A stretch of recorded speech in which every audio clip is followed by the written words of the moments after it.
Alright guys, so here is my little sharpening station. This is my Churchster 800. Okay, so the first thing about your knife sharpening is let's get started with the grip. And as I have said in the past, you have to develop a good grip, and this is the grip that I have developed. And again, this is a grip that is really easy on your hands, and you simply bring your hand all the way up with your middle finger to as high on the choil as you can.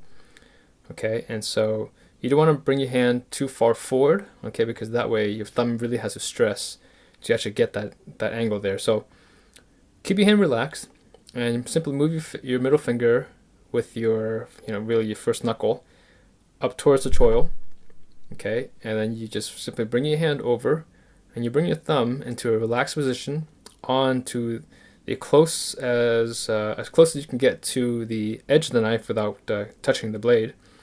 And then you simply let your index finger, you can keep your index finger in the back if you want to, that's not a problem, kind of like a pinch grip.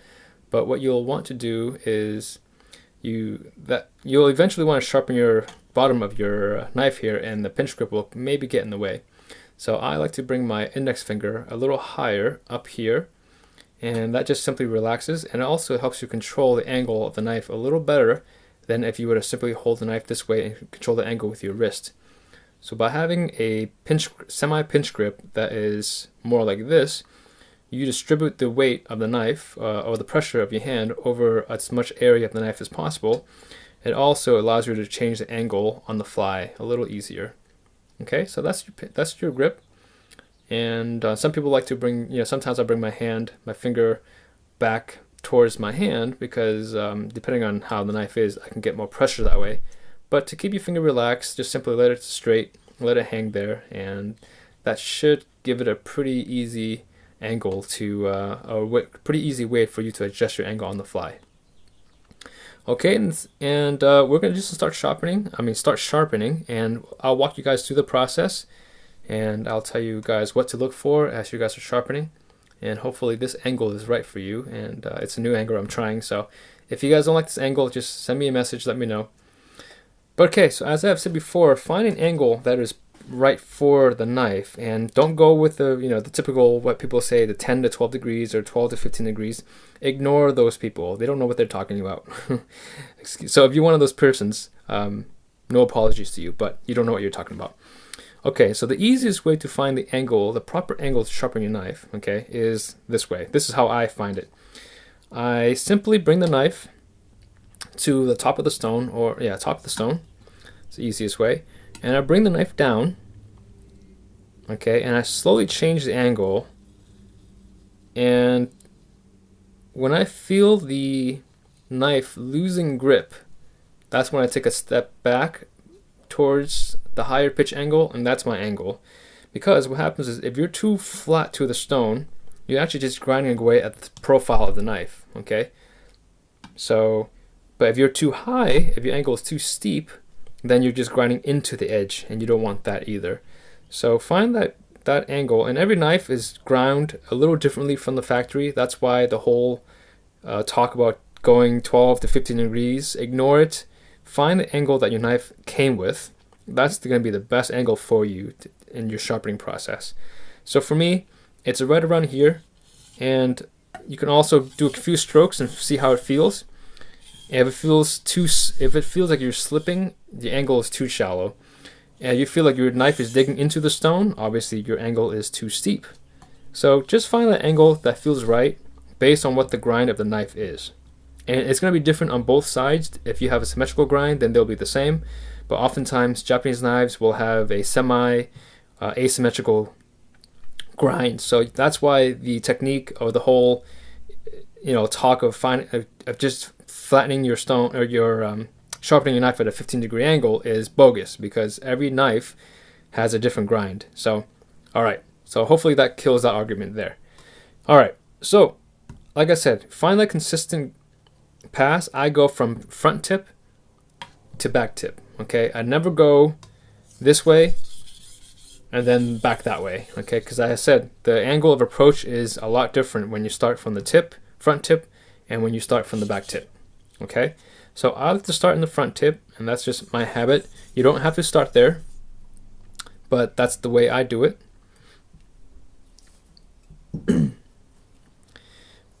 So I will start right here, okay? And again, my pressure, I apply pressure only on what I call the edge trailing, okay? I don't apply pressure down when the edge is leading. This is the edge of the knife, the front edge. I never apply pressure when the edge is coming towards the stone, okay, or towards me.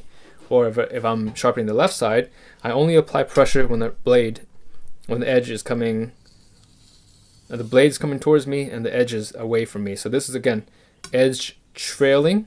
If you apply pressure down, this is called edge leading, okay? So two reasons why I don't do edge leading strokes or apply pressure on edge leading is, one, when you are actually pushing your edge away from you, you actually are developing the burr and pushing that burr towards the apex of the edge. That will actually make it a lot easier when you actually deburr. That's why I do it that way. And the other reason why I don't like to push pressure down, apply pressure when the edge is leading, is you increase your chance of the edge of the knife actually eating into the stone. That hasn't happened to me yet, so that's just a habit that I have developed. I have done that on a very minor level, but I never actually gouged the stone. So luckily, I corrected my sharpening technique early enough that I never damaged any of my stones.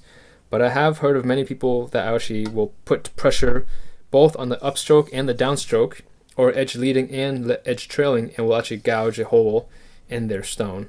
And this is particularly easy to do with a polishing stone. Okay, so those are the two main reasons why I only apply pressure on the edge trailing, never edge leading.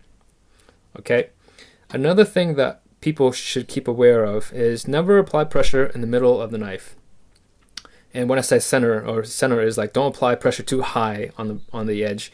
You want to keep your pressure low towards the edge. I know it's kind of scary doing that, but trust me, it makes the sharpening process much easier. When you put your pressure high on the knife, you actually will make it virtually impossible to get a consistent angle. So by keeping it low, you actually will allow your knife to keep that angle from the top tip to the bottom tip. Okay? So now that we've gotten that out of the way, let's get started. I'm going to apply some water on my stone.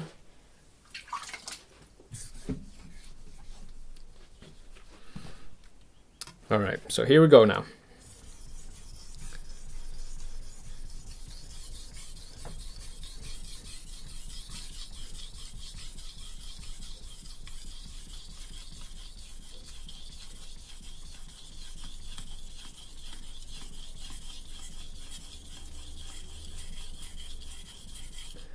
And as you guys see, I'm walking my fingers slowly, taking my time.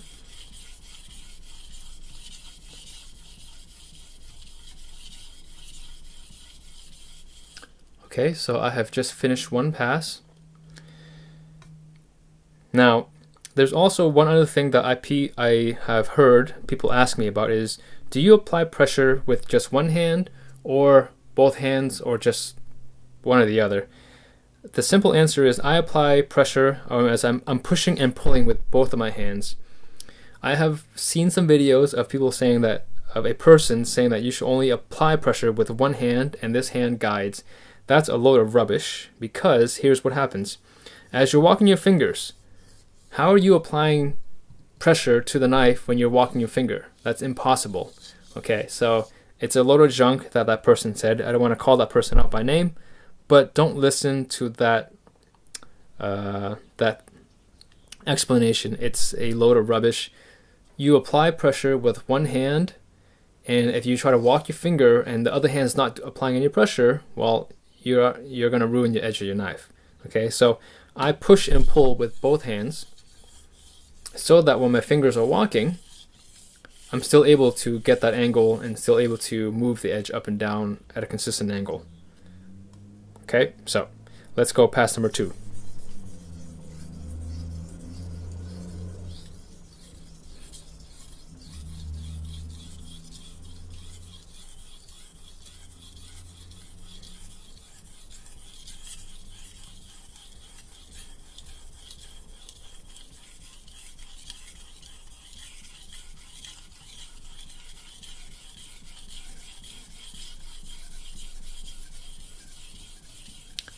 Okay, so now we're at the end of the pass here. Now what's also important is you do not neglect this bottom tip of your knife. So make sure your thumb is there. That's why the thumb is there. You actually have, now you have the ability to apply more pressure on the bottom of the knife with your thumb, because these two fingers alone will not apply enough pressure, and it won't apply the pressure evenly. So having your thumb there to aid you in that pressure is really helpful to get this tip of the knife sharpened.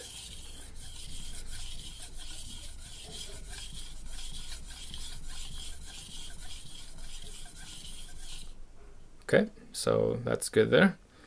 Alright, so another thing that you guys may want to start doing in just as a note to yourself is moving your sharpening area to the outer edges of the stone, especially this area and this area. These are the two areas that get neglected most often.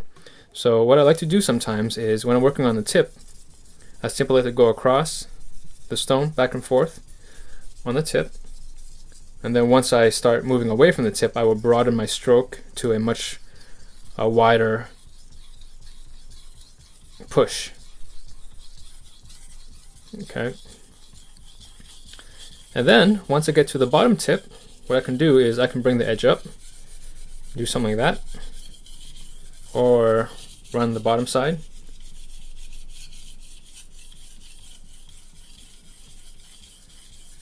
But the point is, you want to get as much of the stone used within your sharpening as you can. And that way you don't have to worry too much about flattening your stone too often. By doing it this way, you will develop a much better even wear on your stone. You can focus on one area if you want, just going back and forth like that.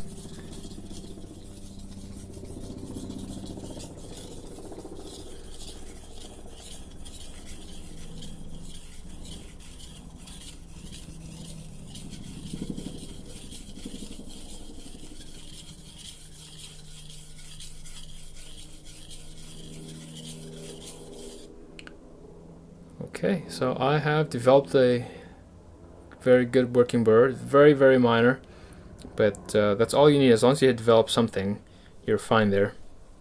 So I'm going to add some more water to my stone. Okay, so once you have developed a burr, you simply turn your knife around and you do the exact same thing. Now only I will make one adjustment and you'll see exactly what that adjustment is, and I'll stop and I'll walk you through that adjustment and why I do that.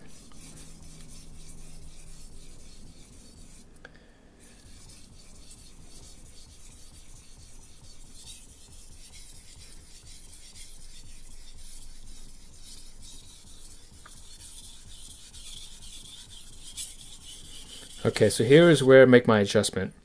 So as you can see, once you get 3/4 of the way through, your bolster is actually going to risk hitting the stone if you don't turn your knife this way.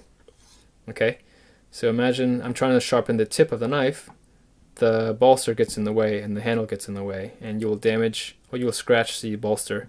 So what you do is you simply turn the knife, and that will allow you to sharpen the bottom edge of this knife without harming your bolster. Now let's talk about the grip that I use for this side. Okay, so as we said in the past, we go here, your thumb comes around and your index finger sits there. This way, it's a little different now.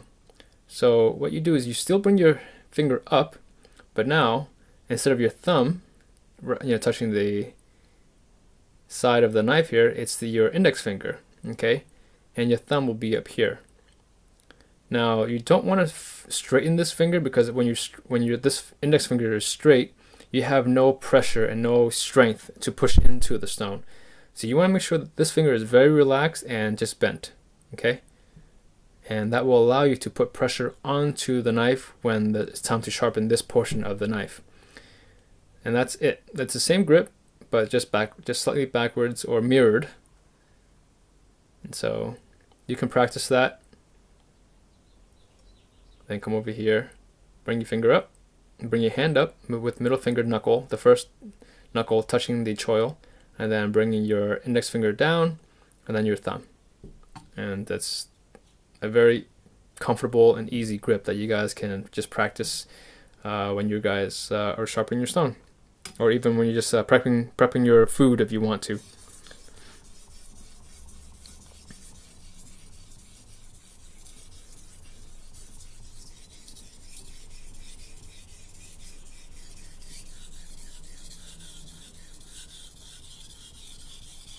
Okay, so now I'm going to turn the stone. I'm going to turn the knife on the stone. Okay, and when I turn that, now I have freedom to actually sharpen the upper portions and lower portions of the stone. And that will ensure that I have developed an even wear on the stone.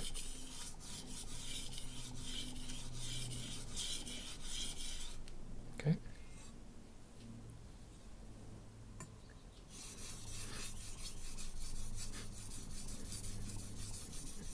Again, when I'm sharpening the tip, sometimes I just like to sharpen in one region of the stone just to make sure that I hit those areas that get neglected.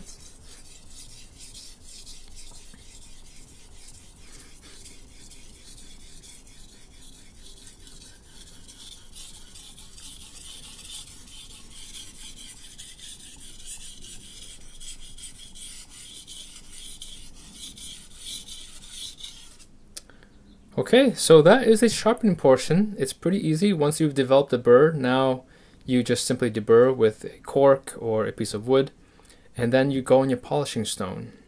Okay guys, this is the polishing portion of my basic tutorial of how to sharpen and polish your knife.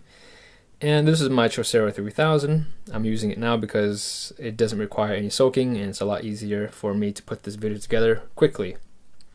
So there are really two methods to polishing your knife. One is the stropping method, and one is the sharpening method, which is really the same thing as when you sharpen your knife on a regular stone, except you're using this stone here.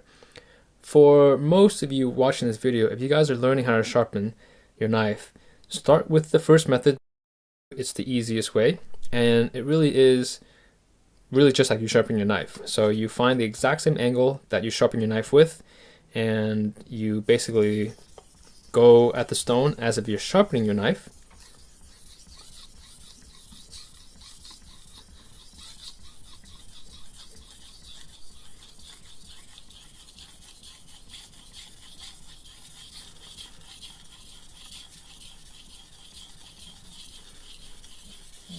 And again, there's no changes in terms of how you grip your knife compared to the sharpening portion. The only difference in terms of technique is I'm applying about half the pressure, and that's really not a lot. I'm really just letting the weight of my hands fall on the stone.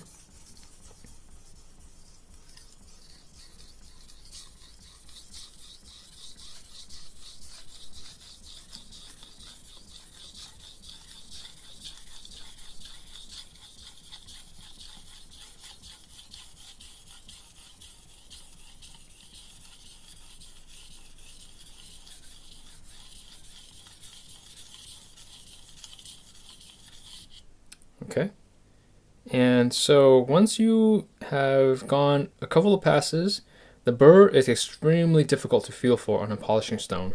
Okay, so you have to be a little bit more focused and patient when feeling for the burr. Now on a polishing stone, it'll take a little bit more than, typically a couple passes more than on your sharpening stone, which is very, very normal.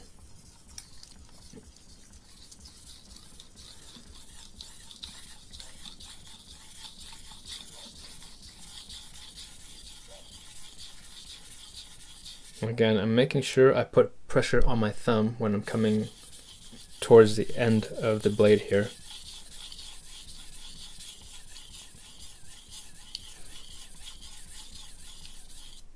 Okay.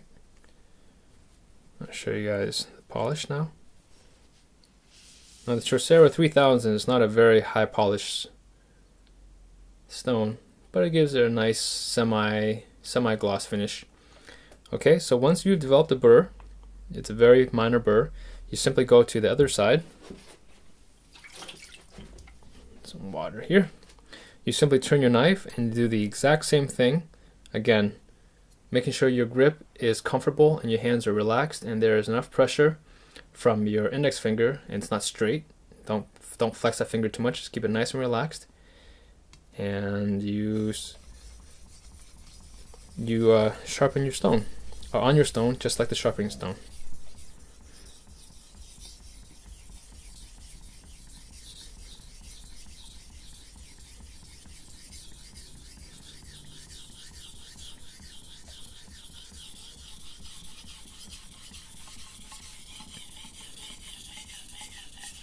Okay, remember to turn your knife.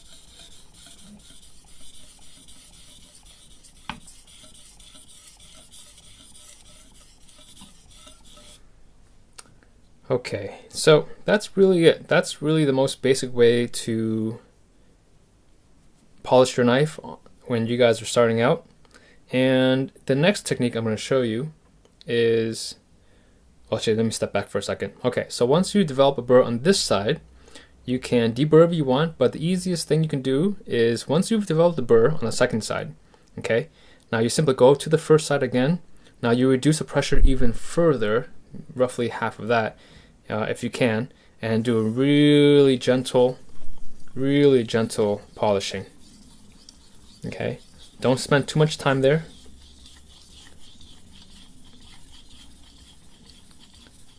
Okay, and then you turn the knife around again, and you simply do the same thing.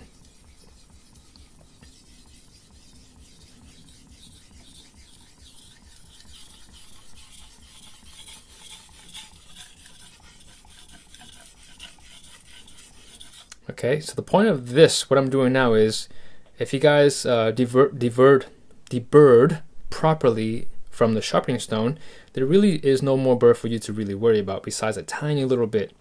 And that burr is so fine and so minute. So the first burr was more like something like this, right? Big teeth hanging out. And if you guys deburred properly, most of that burr is removed, and the burr is actually still there, but standing on its end on the apex of the blade. So by doing it this way, okay, by bringing the knife back and forth, you're furthering that burr development to making it stand on its edge. Okay, and that's what gives you a really sharp edge. And so by just applying ever gently the slightest pressure on your knife and doing broad, gentle strokes, you actually will remove any excess burr that's actually just hanging on the blade. If you guys can see here, there are little pieces of they're like a millimeter long of metal shavings, so that's actually the burr coming off of the knife. And so you don't need to deburr from a piece of wood when you're on this stage.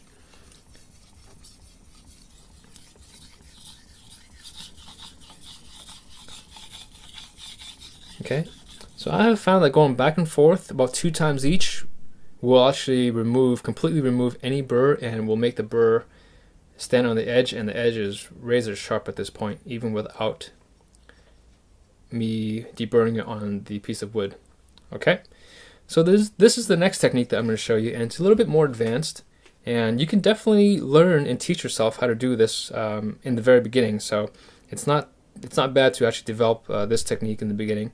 So all you need to do, let me just clean the stone off.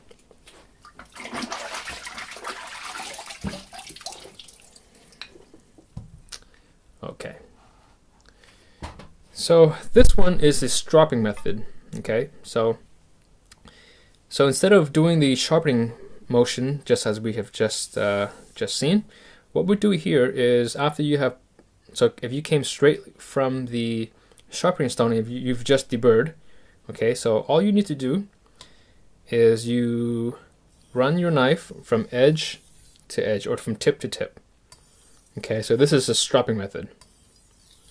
So what you're doing here is you are bringing all of the burr that's remaining on the blade from the sharpening that the wood did not get, and you're bringing all of that burr towards the apex of the blade, of the edge. Okay, and you can do this 10, 15 times, however many times you think. Okay, and then you'll feel the pitch of the knife actually change. You'll hear the pitch change, and you'll also feel the knife will actually get quite smooth with each stroke. Okay, and then you go to the other side. You can reverse if you want to, or you can go from, if sometimes it's easier in the beginning to actually start from the bottom edge of the knife and coming this way. Okay, remember it's edge trailing. I don't do it edge leading. Okay, so edge trailing, because this way it requires actually less technique. It's actually a little easier on your hands and your wrists to come from this angle, and you'll see why in a second. You can try this way. For a lot of people, it's actually quite difficult to go from top of the stone to the bottom of the stone and maintain a proper angle. So that's why I recommend in the beginning starting this way and going this way when you're stropping the left side of your knife. From the right side, you can see it's actually a lot more difficult to go from bottom this way. It's a little more difficult. So when you're doing the right side strop, go from bottom of the stone and go up. But when you're actually up here on the left side of the knife, you simply go from top of the stone with the bottom of the knife towards the edge. And you maintain the consistent angle that you had when you sharpened your knife. Okay, so all we're doing is we're bringing all of that excess material that was not removed from the deburring process to the apex of the knife. Okay, and typically what I'll do is I'll count down. So I'll go 10 strokes from the first side.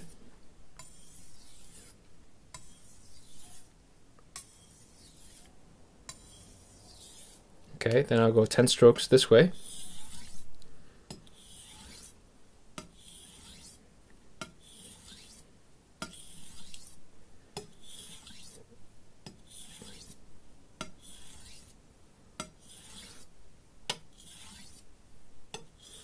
Okay, so now I actually will reduce that by 2 strokes or so. So I'll go 8 strokes.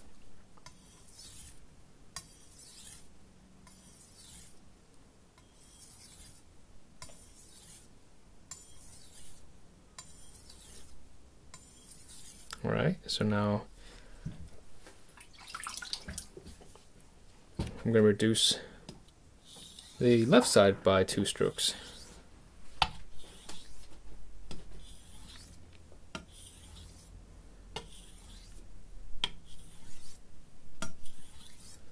Okay, so now I'll go 6 strokes. So it's actually quite sharp at this point. You can hear it. Okay, so now we'll go 6 strokes.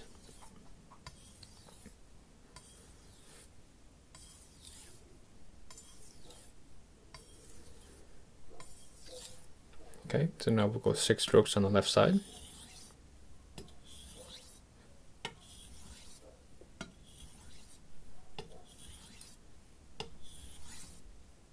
Okay, now we'll do 4 strokes.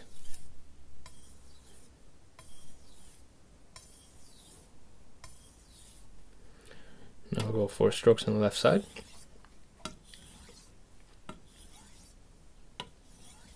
Okay, so now we'll do 2 strokes, and typically when I get to 2 strokes, I'll do it for about 2 to 3 times. So I go 2 strokes, and then I'll bring it down, 2 strokes, then I'll go again 2 strokes, and here's my 2 strokes. That's twice, and this is my 3rd time.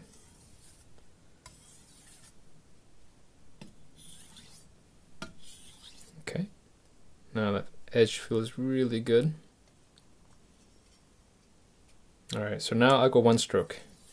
And I'll do 1 stroke maybe 3 times or so, or 4 times, or however many times you feel it takes before you feel really comfortable and both sides feel very similar. And again, there's not a perfect science to this. You just go by feel, and if you're not happy, go back and start over. But take your time. I find that sometimes going 4 to 5 times on each side, 1 stroke per side, but 4 or 5 times is just enough.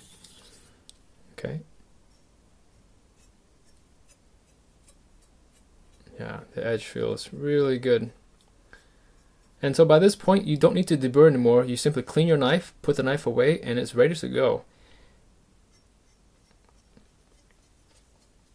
Okay, so hopefully that is helpful for you guys. Again, there's a lot of information between the 2 different types of polishing techniques, but find out which one works for you. Practice this one if you guys want. It's a good thing to do. There's nothing wrong with practicing and developing this technique in the very early stages of your sharpening career, let's call it. But it's a lot of fun. It's very meditative when you guys do it properly, and just take your time. Don't rush. That's the number one thing I will recommend or encourage you, is to not to get rushed and not to get discouraged if you guys don't develop that burr so quickly. It's a learning process, just like everything else, okay? Okay, so that is the end of this video. Hopefully that was helpful to you guys. And David, thank you for writing and for subscribing to the channel. For everyone else, if you guys like the content you guys just saw, please give it a thumbs up. If you did not, go ahead and give it a thumbs down. Boo-hoo. But if you guys liked it, please subscribe to the channel. I'll be putting out more videos like this in the very near future. I'll be working to put out 1 or 2 videos a week, and it's kind of a tough schedule for me to put out more than 1 video a week, but I will do my absolute best, I promise you. And yeah, and next week I'll have videos with Japanese versus European knives, so stick around for that and subscribe to the channel if you guys want to see that challenge coming up. I've got a slew of knives coming in, so it's going to be a lot of fun. Alright, thank you again for watching, and I will catch you guys in the next video.